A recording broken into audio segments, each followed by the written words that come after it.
Seja bem-vindo a mais um subsídio da EBD Ática, a nossa escola bíblica dominical. É um prazer ter você conosco, que Deus te abençoe e que a paz de Cristo esteja com você, no seu lar, onde quer que você esteja.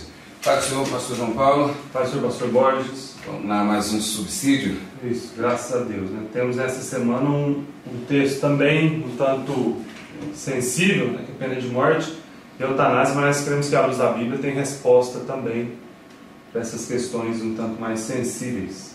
Amém. Como o pastor João Paulo falou, nós estamos na lição de número 5 da revista da CPAD, a Casa Publicadora das Assembleias de Deus, que é a revista que nós usamos regularmente aqui na ministração da aula da nossa Escola Bíblica Dominical.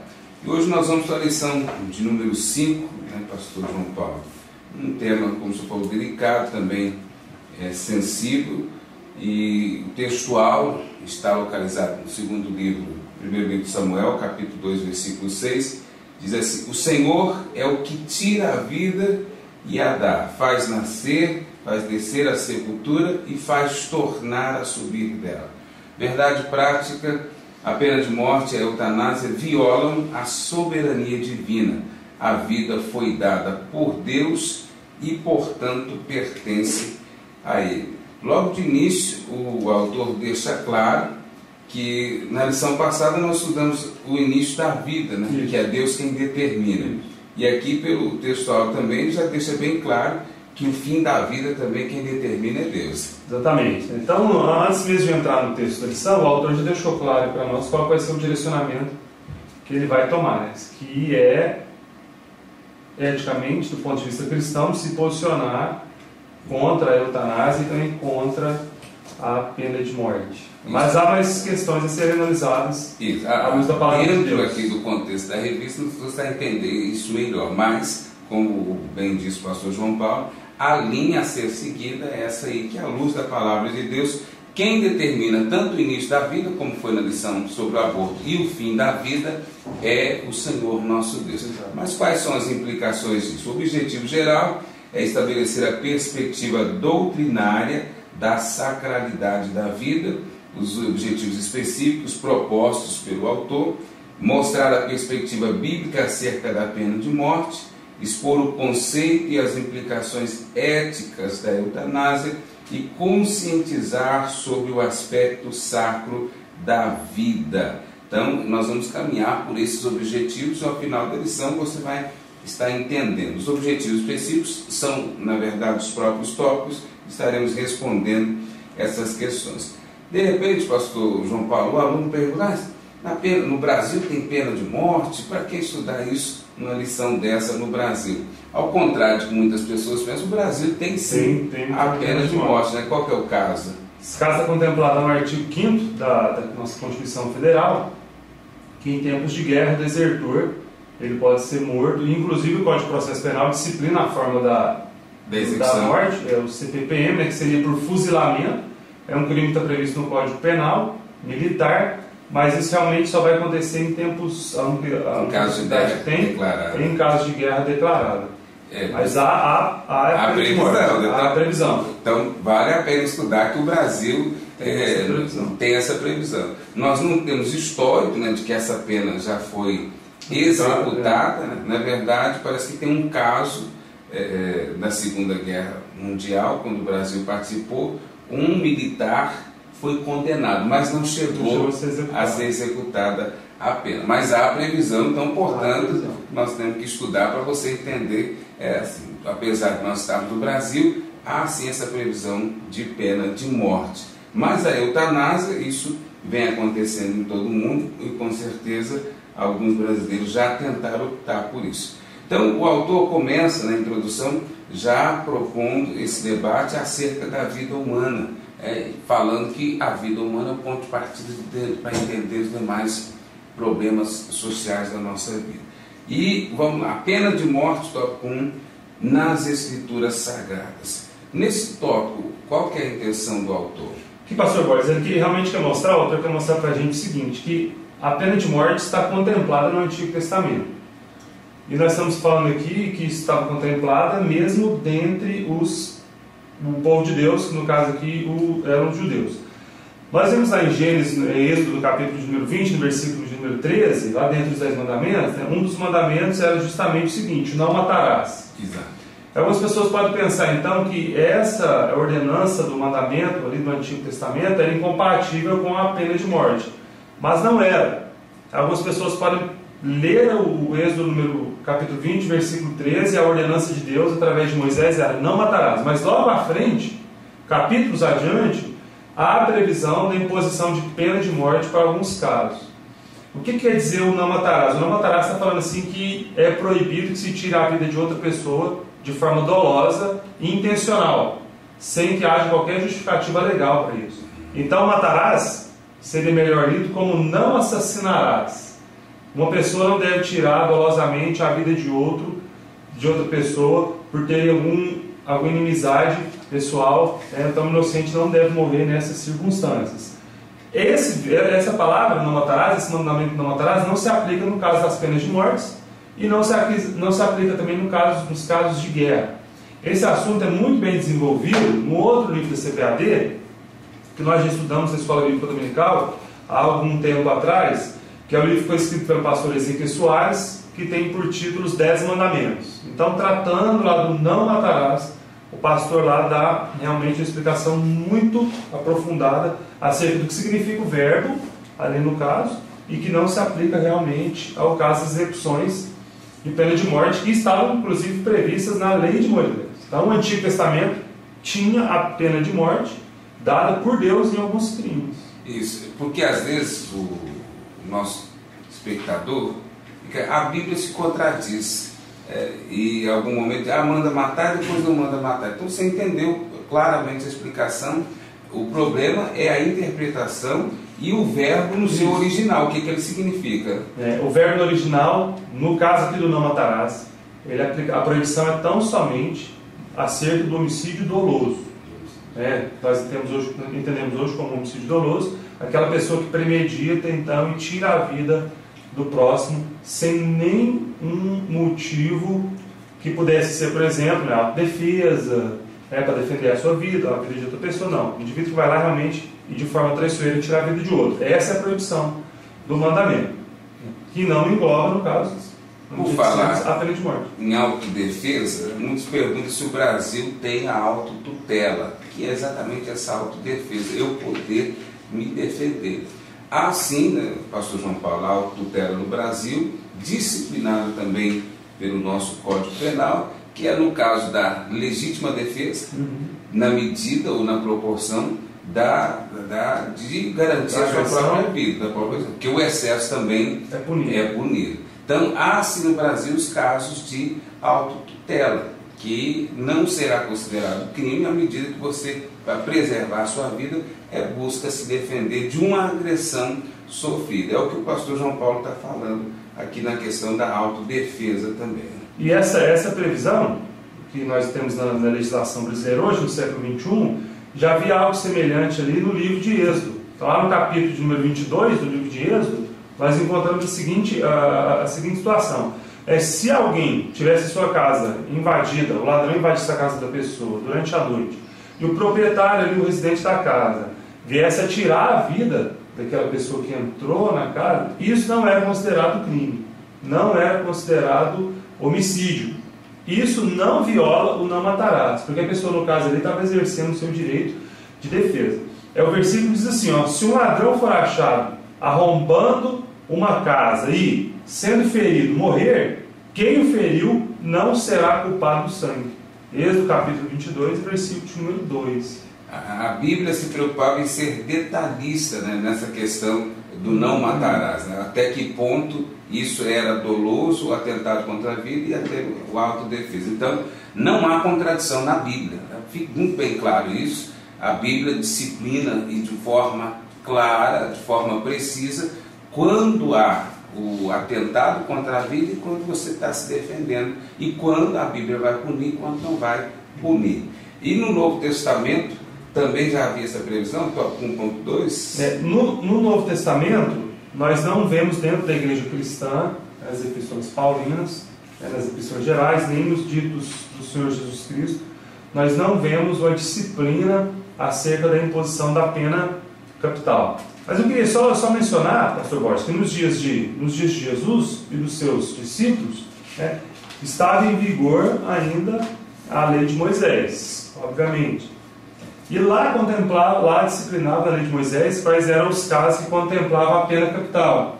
E eram os seguintes casos que eram possíveis de ser punidos com a morte: o infanticídio, adivinhação, blasfêmia, profanação do sábado, falsa profecia, falsa adoração, um filho que fosse incorrigível, o adultério, os apóstatas deveriam ser mortos também, os assassinos, os idólatras e mais algumas outras situações. Esses são apenas alguns exemplos. Então, nos dias de Jesus, a lei de Moisés, que era tão conhecida de Jesus como dos seus discípulos, tinha todas essas previsões aqui de imposição da pena capital em caso de transgressão da lei de Moisés. E Jesus foi até testado num desses casos. Num dos episódios. Ocorre que o quê? Essa previsão toda que está contemplada ali na Torá era para o exercício do Estado teocrático, né? Um Estado onde Israel tivesse por governante o próprio Deus. Nos dias de Jesus, nós sabemos que Israel não tinha soberania como Estado e quem exercia a autoridade política, civil, sobre Israel eram os romanos. Então o povo de Israel, os judeus, não tinham competência, eles não tinham autorização nenhuma para executar nenhuma pena capital. Então, se Jesus, naquela hipótese da mulher adúltera, se Jesus, por acaso, viesse a aprovar o possível apedrejamento, a execução da pena capital contra aquela mulher, além de estar indo contra a lei de Moisés, porque não estava presente dos adúlteros, só estava presente a mulher, então o caso por si só gera de injustiça, o julgamento era um julgamento imaculado, Jesus também estaria afrontando o Estado romano, porque só ele tinha o poder de exercer a pena capital. Correto. Porque até hoje, nessas regiões do Oriente, nós ainda temos um Estado que é religioso, ou seja, a governança é exercida de acordo com leis religiosas. Diferente do Brasil, que é o Estado laico. Aqui, religião e Estado é separado. Mas, dentro do que o pastor João Paulo explicou, naquela época nós tínhamos um Estado que ainda era governado segundo questões religiosas, como ainda é até nos dias de hoje. Até nos tratados internacionais, quando há essa discussão, o Brasil também submete a questões religiosas de outro Estado, que tem, até passou recentemente no jornal, uma mãe que casou, uma mulher brasileira que casou com um homem estrangeiro, e ele levou o filho, e lá precisou ser julgado no tribunal de lá, porque o tribunal de lá tem essa questão religiosa envolvida também, que eles têm que opinar no caso da validade ou não do casamento, isso para a guarda de filhos. Só para você entender a diferença entre o Estado que governa com o braço religioso e o Estado laico, dentro do que o pastor João Paulo estava explicando. Certo. Mas no Novo Testamento ainda, Jesus e seus discípulos podiam olhar para o Antigo Testamento, e apesar de enxergar ali a disciplina da pena de morte em alguns crimes, nós vemos ali exceções do Antigo Testamento. Por exemplo, o rei Davi cometeu um crime que era digno de morte. O rei Davi adulterou e o rei Davi também foi responsável por um homicídio. Então o rei Davi transgrediu o mandamento de Êxodo, capítulo 20, e fala justamente o não matarás. No caso específico de Davi, o profeta falou para ele que a sentença não seria executada. Ele falou assim, não morrerás. Mas apesar disso, tantos outros problemas, vários outros problemas foram sim impostos a Davi sobre sua casa. Apesar de Deus ter perdoado o pecado de Davi, havia uma sentença dolorosa contra Davi, que era o seguinte: a espada nunca se afastará da sua família, as mulheres da família de Davi seriam violadas, as desgraças da família real seriam conhecidas de todos, e o menino que nasceu fruto do adultério seria morto. Davi não foi morto por causa do seu pecado, mas ele colheu duras sentenças, inclusive várias mortes da sua família, em razão do seu pecado. Mas o que nós vamos retratado nesse episódio aqui é do perdão divino. O perdão divino foi, na verdade, concedido a Davi, e apesar de haver essa possibilidade da pena de morte no Antigo Testamento, nós temos essa exceção aqui.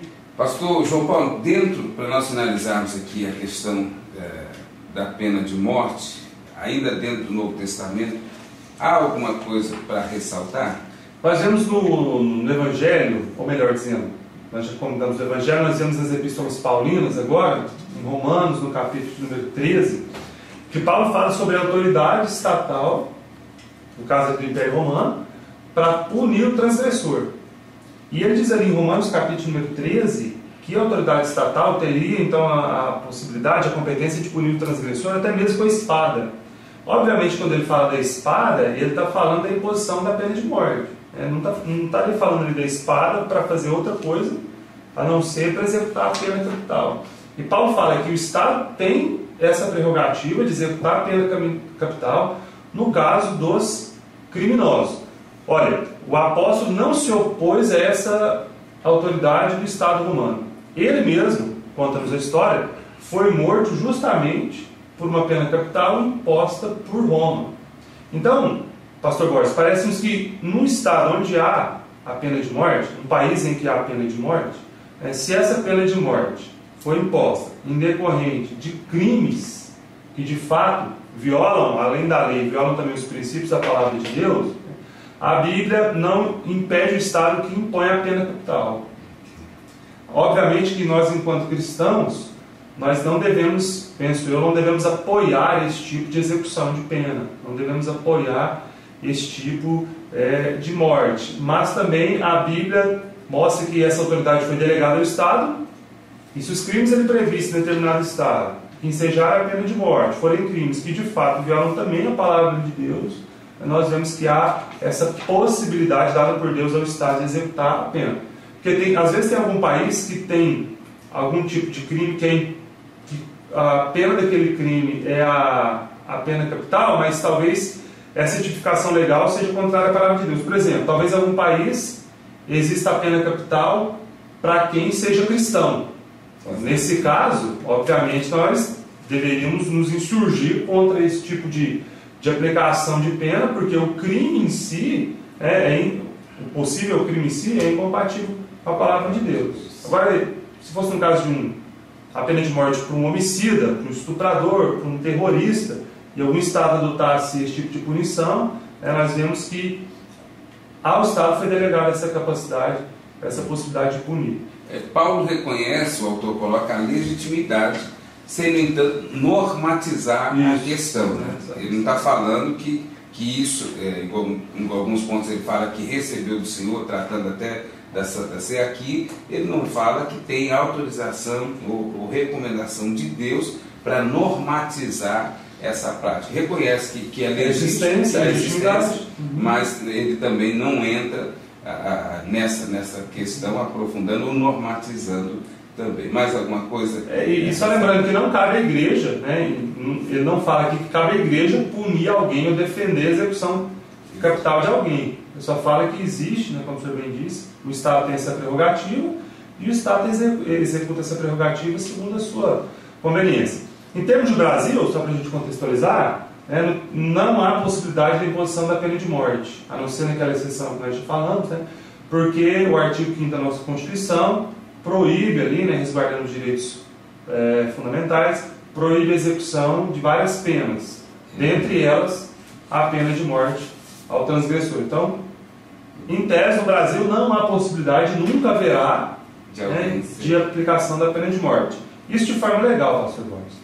Amém. Lembrando o seguinte, que nós sabemos que o Tribunal do Crime, como nós falamos na aula passada, acerca do aborto, em contrariedade à legislação, muitas pessoas já são executadas no Brasil. A pena de morte que nós estamos falando aqui é aquela que é executada pelo Estado depois do devido processo legal. Com ampla defesa, contraditório, tudo que é garantido. Exatamente. Então, você ficou bem entendido, para não ter dúvida, a igreja não vai defender pena de morte e não vai se portar a favor. Portanto, cuidado, você cristão, com os comentários, até mesmo porque o pastor João Paulo falou, no Brasil não existe. E tem gente que continua indo para a rede social, pastor João Paulo, e pedindo, às vezes tem crime que choca, que causa comoção popular, cristão vai junto e faz coro com pessoas que estão clamando ou pedindo que houvesse uma reforma no nosso Código Penal e também a inclusão ou a possibilidade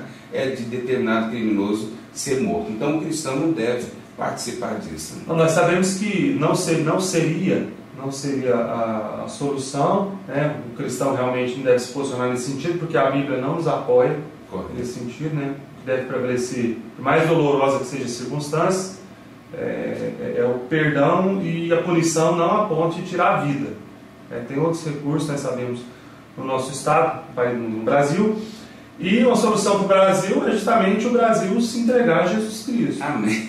Essa seria a solução e que não demandaria esse tipo de aplicação de pena. Então, no nosso país, não há possibilidade de imposição da pena de morte de forma legal. Amém. Avançando, tópico 2, eutanásia, conceitos e implicações. 2.1, conceito de eutanásia. O que significa essa palavra no seu original? O autor deixou claro para nós que o conceito era a palavra eutanásia, a palavra seria formada por duas palavrinhas, né? Eu e o Thanatos, que seria a boa morte. Seria a boa morte. Esse seria então o significado da palavra em si, que estaria ligada então à possibilidade de alguém que está no estado terminal ter a sua vida ali abreviada para que ela não padecesse mais nenhum tipo de sofrimento. Essa seria a eutanásia. Nós sabemos que no Brasil a eutanásia não é permitida. Não é permitida no Brasil, atualmente. Então, se tem alguém em alguma situação terminal, um paciente em uma situação terminal, se alguém administra ali algum tipo de remédio, algum tipo de coquetel ali para abreviar a vida, essa pessoa está cometendo um homicídio. Ou talvez também ele poderia estar cometendo um outro crime que não seja homicídio, mas é assistir, auxiliar o suicida. Que é outra lição. Que é também a nossa próxima lição. Então, no Brasil, nós sabemos que a prática da eutanásia é uma prática criminosa, mas em outros estados nós sabemos que é possível. Em outros países nós sabemos que é possível, sim. E nos Estados Unidos, em alguns estados, dentro dos Estados Unidos, é possível também a prática da eutanásia. Tá, você entendeu o conceito de eutanásia? O que significa? Que é acelerar ou adiantar a morte. E a tradução, como o pastor João Paulo falou, significa uma boa morte. Se bem que esse termo é bastante questionado. Né? A boa morte, nós entendemos que seria a morte natural, a pessoa dormir e o Senhor levar, que é a boa morte. Exatamente. Nesse caso, o que se busca? E a implicação ética que está se discutindo, que seria aliviar o sofrimento. E aí, nós vamos com outra implicação, que a Bíblia diz que o Senhor não nos permitirá que sejamos tentados além do que nós possamos suportar.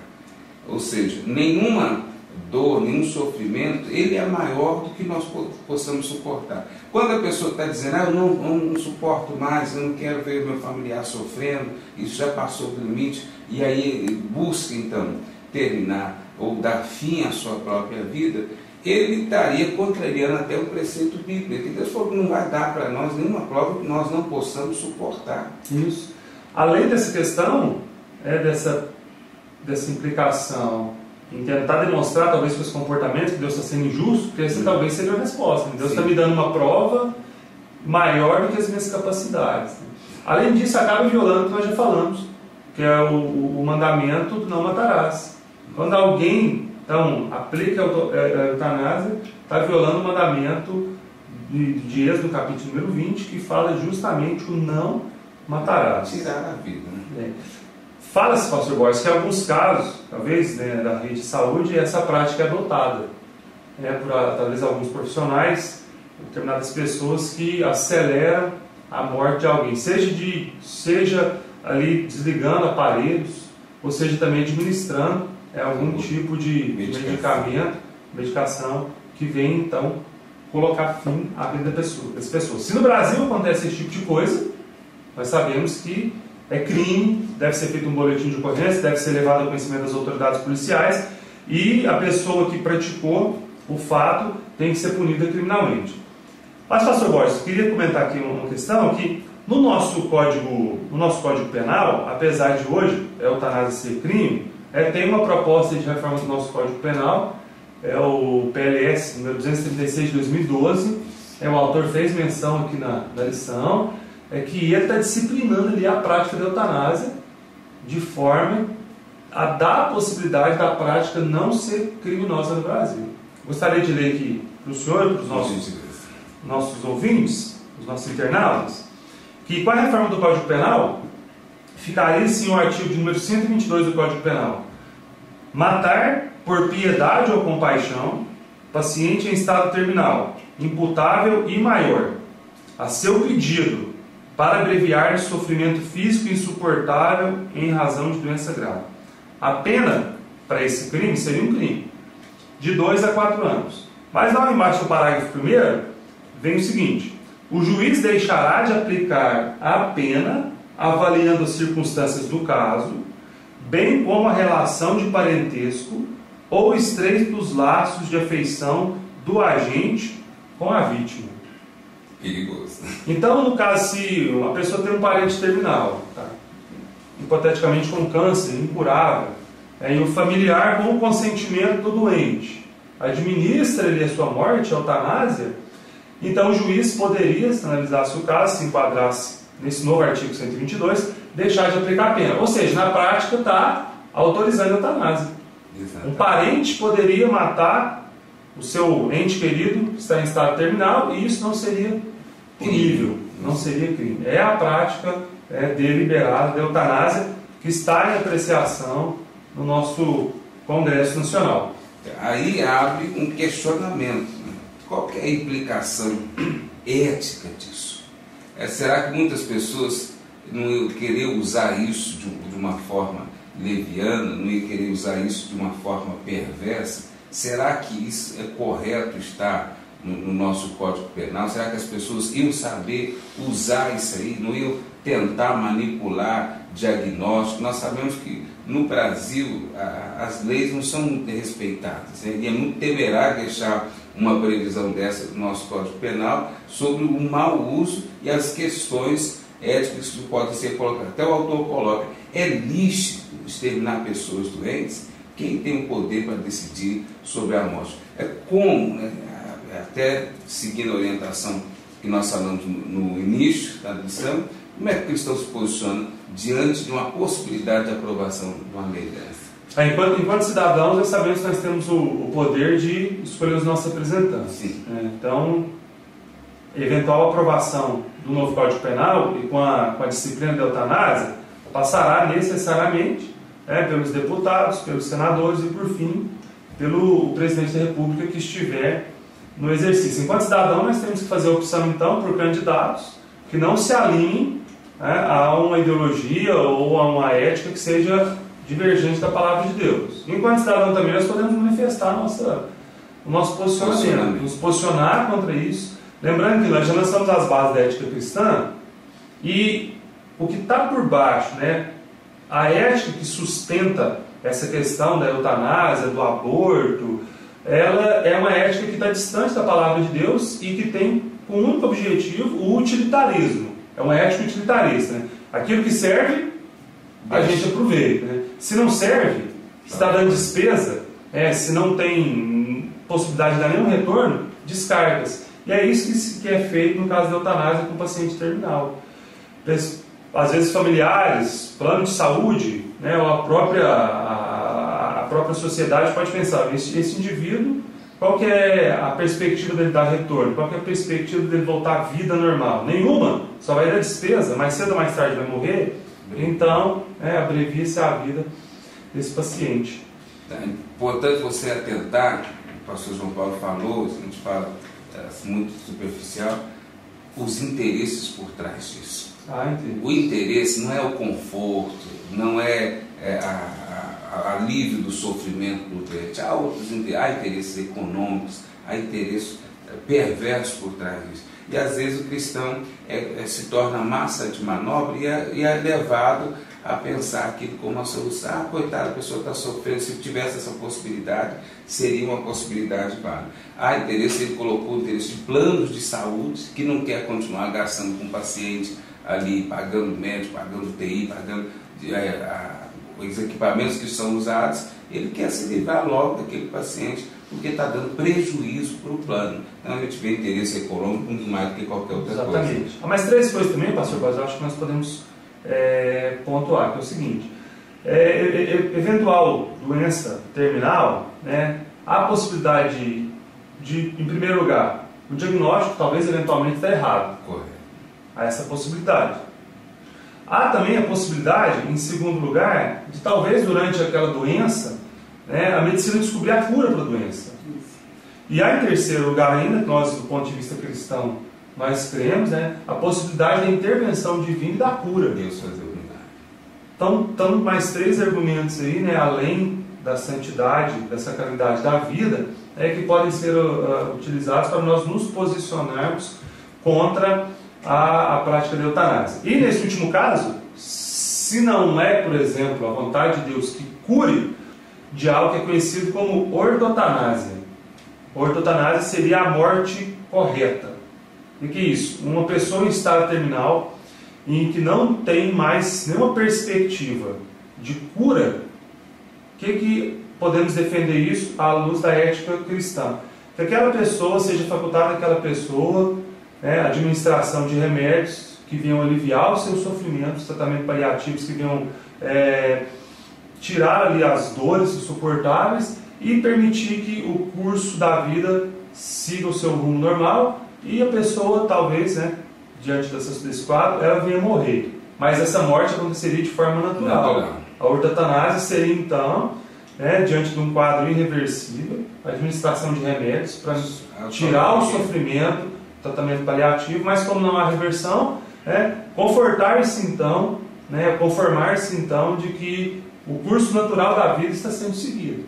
É quando o médico, a medicina não tem mais resposta, e até algumas pessoas que estão nos assistindo já passaram por isso. O médico diz, leva para casa e que não tem mais o que ser feito, dá amor, dá carinho, assiste, e aí é o correto, isso já acontece naturalmente. E as pessoas precisam ter maturidade, espiritualidade, leva a pessoa para casa e espera a vontade de Deus que vai acontecer de forma natural. Exatamente. A pessoa teria, na hipótese que o senhor falou, né, às vezes a possibilidade de morrer mesmo em casa, próximo dos seus familiares, já que os recursos, nesse caso, médicos talvez não dariam nenhum retorno e talvez um tratamento seria, em alguns casos, talvez muito mais doloroso e não trariam nenhum resultado. Não seria matar a pessoa, mas simplesmente deixar que a vida corra, tome o seu rumo normal, o seu rumo natural. Que também é a vontade de Deus que um dia nós morramos. Isso, ninguém é eterno, né? A eternidade não é nesse plano, e sim é só depois da morte. Tópico 3, a vida humana pertence a Deus. Você percebeu que nós estamos falando um termo e de repente você não atentou. Nós estamos falando que a vida é sagrada. O pastor João Paulo falou sobre a sacralidade da vida. É isso mesmo, a vida é sagrada. Porque a vida é um dom de Deus, é um presente que Deus nos deu. Nós devemos amar a vida, valorizar a vida. E o cristão, ele ama a vida. Naturalmente nós amamos a vida. Por mais que nós amemos o céu, por mais que nós queremos estar com o Senhor, por mais que nós entendemos que o Senhor e o céu é melhor, a Bíblia nos ensina a amar e valorizar a vida como um presente de Deus. Então, por isso nós estamos tratando a vida de forma sagrada, e a sacralidade da vida. Então, a fonte originária da vida é Deus, né, pastor? É o próprio Deus. Nós falamos um pouco já desse ponto na semana passada, já tratamos desse assunto na lição que falava sobre aborto. Deus é quem dá a vida e Deus é quem tira a vida. Então não nos compete a nós, o ser humano, abreviar a vida de ninguém. Algumas pessoas vão questionar assim, mas também tem outras hipóteses, tem acidente de trânsito que tira a vida de uma pessoa, tem os crimes de homicídios, mas também nesses casos nós nos posicionamos contra. Correto. Nós nos posicionamos contra também nesses casos. O ser humano não tem o direito de tirar a vida de outro, nem de forma dolosa e nem às vezes irresponsavelmente no trânsito. Então a prática do homicídio, a prática da direção responsável, que leva pessoas à morte, também são práticas que são contrárias à ética cristã e nós também nos posicionamos também contra elas, assim bem como contra a eutanásia, contra o aborto também. Então Deus é que tem o poder de tirar a vida e deveria então, seria o ideal que todos nós morrêssemos sem que isso fosse provocado por nenhum fator humano. Morrêssemos, como diz a Bíblia em alguns casos, que determinadas pessoas morreram velhas e fartas de dias. Ditosa velhice. Isso. Então, nós estamos falando que a vida, ela é parte de Deus, a origem da vida é Deus. E por mais que a medicina, a ciência esteja avançada, ninguém cria vida em laboratório. Aí você pode falar, mas a questão da ovelha Dolly, que estava se falando, aquilo é um projeto que foi esquecido, que não deu certo. Não existe criar vida em laboratório. Vida é dom de Deus. E sempre vai ser isso. Por mais que a ciência avance, o homem não tem condição de criar vida. Senão ele daria um jeito de manter a vida, ressuscitar. E isso nós sabemos que foge ao poder humano, ao controle humano. Então a sacralidade da vida está exatamente ligada à sua origem. Que se foi Deus que deu, Ele é o autor da vida, Ele é o mantenedor da vida, nós temos que entender que a vida é sagrada. E como nós definimos o caráter sagrado da vida, o próprio 3.2? Nós defendemos, pastor Borges, o caráter sagrado da vida a partir dessa perspectiva que nós falamos, nós lançamos as bases da ética cristã, que a vida de fato é um produto aí da criação divina, pertence a Deus. Lembrando que nós devemos, eu acho que ponderar no Brasil, nos nossos dias, o seguinte, que a ética cristã coloca a vida do ser humano num ponto alto da criação, porque a Bíblia assim o diz, enquanto outras pessoas às vezes têm valorizado excessivamente a vida, por exemplo, de animais, ou até mesmo de plantas. Para algumas pessoas, há pessoas que consideram, nós vemos nas redes sociais, infelizmente, muitos comentários desse tipo, que as pessoas consideram às vezes muito mais valiosa a vida de um animal do que de um ser humano. A vida de um animal é valiosa? Sim, a vida de um animal é valiosa, de forma nenhuma é compatível com a Bíblia cristã, maus tratos a animais, mas nós sabemos que quem foi criado à imagem e semelhança de Deus é o ser humano. É no ser humano que habita a imagem de Deus, é no ser humano que habita aqueles que creem em Jesus, o Espírito de Deus, e são seres humanos que estão aguardando a grande salvação do nosso Senhor. Então o Brasil, por um lado, lamenta a morte de pessoas em caso de crimes graves. Então, dando a entender que a vida humana é de fato muito valiosa. Mas por outro também, em alguns casos, as pessoas valorizam muito mais os seus animais de estimação, às vezes gastam muito mais dinheiro com animal de estimação e dão muito mais valor a eles do que um ser humano que às vezes está numa situação desconfortável, difícil, ou até mesmo um criminoso, que apesar de ser um criminoso, é um ser humano e foi criado à imagem e semelhança de Deus. Amém. Então, nós estamos posicionando só a questão de inversão de valores. Nós não estamos condenando, amar e respeitar os animais, que isso é um dever de todos nós. Mas o excesso, nós estamos, na verdade, banalizando a vida humana em detrimento da vida animal. Se defende muito mais, às vezes, o meio ambiente e os próprios animais do que a vida humana. É errado, porque a vida humana está acima de tudo. Nós devemos entender isso, porque a Bíblia assim nos diz. O homem, como o pastor João Paulo falou, é a coroa da criação. Nós vemos Deus tratando isso de uma forma muito clara e muito fácil que nós entendemos.